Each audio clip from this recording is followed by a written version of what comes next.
Ada sebuah kisah dinukil oleh Imam Qurtubi di dalam buku beliau At-Tadhkirah rahimahullah.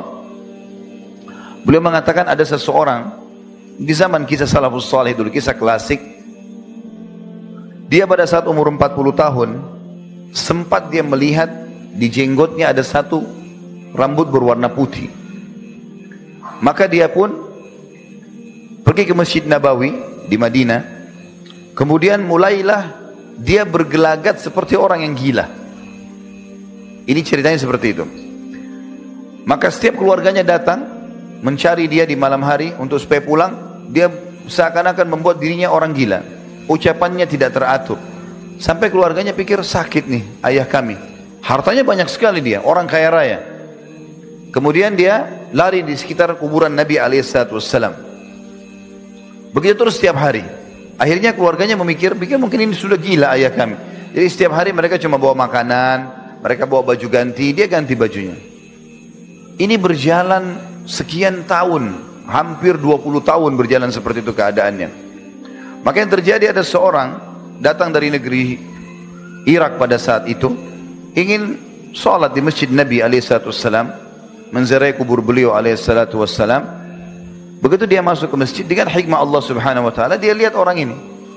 Orang ini rupanya kalau ada yang ngajak ngomong, dia langsung keluarkan kata-kata omongan seakan-akan orang yang gila. Tapi kalau lagi tidak ada orang, maka dia membersihkan Masjid Nabawi, dia duduk baca Quran, antara azan iqamah dia berdoa, tidak pernah lepas ibadah-ibadahnya. Kerjanya itu saja. Selama 3 hari diikutin terus. Allah SWT gerakan hati orang ini melihat, ya, orang yang jadi target tadi. Dan setiap malam dia selalu keluar ke Baqi, ke kuburan Baqi, kuburan para sahabat ridwanullahi alaihim. Kemudian dia merenung di situ sambil dia ucapkan kalimat. Dia mengatakan, ya Allah, andai saja sudah tiba saatnya, ambillah aku ini. Terus dia ucapkan begitu dan dia minta rahmat Allah, minta pengampunan dari Allah, dan doa-doanya sangat berbobot. Tapi dia nggak tahu kalau orang yang dari Irak ini mengikutinya. Setelah 3 hari orang Irak ini dan hari keempat dia ingin pulang kembali ke Irak, dia pamit dengan beberapa orang di masjid yang sudah dia kenal. Terakhir sekali didatangi orang ini dan dia sengaja suruh tunggu, atau dia tunggu sampai agak kosong masjid. Orang itu tidak pernah keluar masjid, di masjid aja terus. Orang semua pulang ke rumahnya, makan, dia di rumahnya, dia di masjid saja. Ada makanan yang datang keluarganya diambil sama dia, nggak ada ya sudah, gitu kan.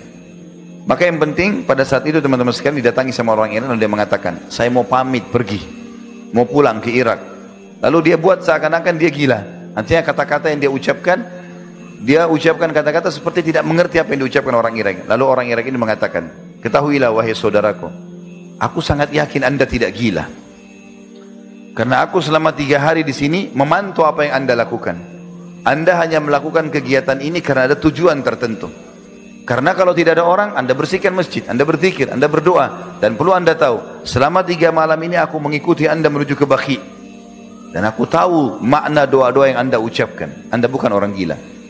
Beritahukan kepada saya rahasianya apa. Kenapa anda lakukan ini? Maka karena tidak ada orang, dia tiba-tiba diam. Orang ini lalu dia mengatakan, apa kau benar mengikuti semua itu? Orang gila yang tadi dianggap gila. Lalu orang dari Irak ini mengatakan, iya. Dia bilang ceritanya sekitar 20 tahun yang lalu, saya sempat melihat diri saya di cermin. Saya temukan di salah satu, atau di jenggot saya ada satu bulu berwarna putih. Maka saya mengingat firman Allah Subhanahu wa taala, wa ja'ahun nadhir, potongan ayat ini ya, dan telah datang kepadanya an-nadhir. Ulama tafsir mengatakan an-nadhir itu adalah peringatan sudah dekat masa kematian. Rambut putih, berikutnya kulit, ya, banyak keturunan dan banyak investasi dunia sudah dipakai, itu semua menandakan sudah dekat dengan tanda pulang. Aku khawatir kalau aku meninggal dan aku sibuk terus dengan urusan-urusan dunia aku tidak selesai. Maka aku lakukan ini. Kalau aku bilang sama anak-anak, kalau aku bisa pulang, aku akan sibuk selalu mengurus dan tidak selesai. Dengan cara seperti ini, anak-anakku aku pantau dari Jawa, aku lihat tetap jalan usaha-usaha, mereka juga tetap bisa jalan, dan aku juga bisa ibadah.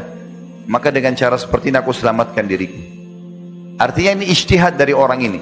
Tapi bagaimana orang ini segera mengambil langkah yang terbaik, mirip dengan makna hadis tadi.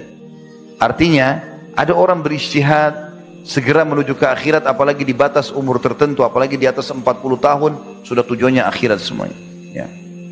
Mirip dengan hadis tadi, sungguh beruntung kata Nabi SAW, orang yang mengambil tali kekangan kudanya, lalu dia picu menuju ke jalan Allah, rambutnya sampai berantakan tidak terurus lagi, ya, kakinya penuh dengan debu, tapi dia tetap berjihad, dia mengejar pahala untuk menuju ke akhirat sana, maka itu sudah beruntung orang seperti ini. Beruntung artinya, ada arti kata, dia sudah mengisi urusan untuk akhiratnya.